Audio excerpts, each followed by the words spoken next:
Today, we are diving into a pretty tough question, one that I think a lot of creatives have asked themselves. Why are so many incredibly talented designers still broke? We're going to unpack a pretty bold argument that claims to have the answer. So, right out of the gate, we get hit with a pretty intense statement. It even gives us a deadline, 2026. It's basically saying that if you're just working harder but not getting richer, there's a specific reason why. That's a huge claim. So, let's see what's behind it. First up, the argument is that we need to throw the idea of bad luck right out the window. This isn't about the universe being against you. No, the problem is supposedly something we actually have control over. Okay, but what about those nightmare clients? We've all been there. But the idea here is that just blaming clients is a total dead end. The real question we should be asking is why we keep attracting those kinds of projects in the first place. And here it is, the elephant in the room, AI.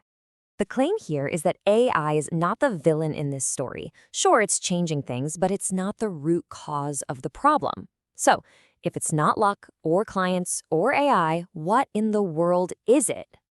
Well, that brings us to this core concept, the broke designer's trap.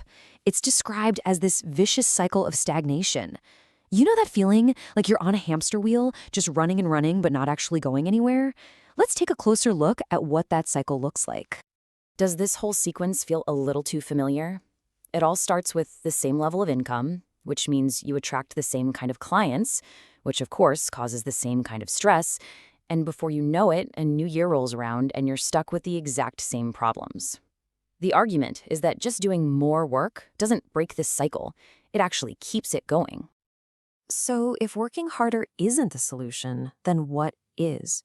Well, get ready, because we're about to dive into 3 uncomfortable truths that are supposedly the key to finally breaking free. I think this first one is fascinating. It's this idea that broke designers optimize for effort, putting in more hours, making more tweaks. But well-paid designers, they optimize for leverage. They're always looking for that one single action that creates the biggest possible result. And spoiler, it's not always the thing that takes the most time. And here's a perfect example to illustrate that. Look at this. A full brand redesign took 1 week and paid more. But a single logo? That took 3 weeks of grinding away, and it paid less. This just goes to show you that the value of your work is not tied to the hours you pour into it. And boom, there's the key. The value had nothing to do with hours or pixels. It was all about the business outcome. The client wasn't just paying for a pretty design, they were paying for something that would help them grow. That is leverage. This leads us right into the second truth. So many designers get stuck competing on price on platforms like Fiverr or Upwork. It's basically a race to the bottom. But the real money, the serious budgets, they're not even in that arena. They're in a completely different game. See, this is the question clients with real money are asking themselves. They're not just looking for the cheapest person, they are desperately looking for a strategic partner, someone who actually gets their business and can help them hit their goals. And that brings us to the third truth, which is all about this so-called versatile designer. You can do it all, right? Logos, UI, social media, motion graphics, you name it. And on the surface, that sounds amazing. More skills should mean more jobs, right? Well, here's the twist. While you're feeling proud of how versatile you are, potential clients are just confused. Think about it. When they have a specific high-stakes problem, they want an expert, not a generalist. To them, specialization feels like a much safer bet, and that's where the budget goes. Okay, so let's circle back to AI. Instead of seeing it as a threat, this argument reframes it as a reality check, something that's basically forcing us to get really honest about where our value actually comes from.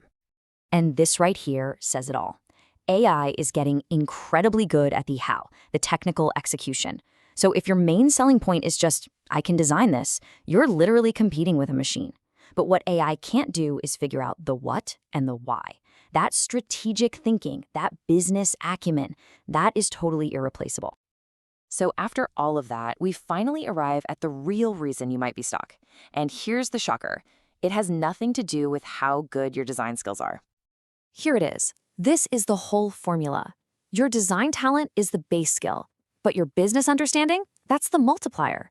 And without that multiplier, even the most brilliant designer in the world is going to hit a hard financial ceiling. You stay a technician, you never become a true strategic partner. So, what do you do with all this information? What's the new game plan?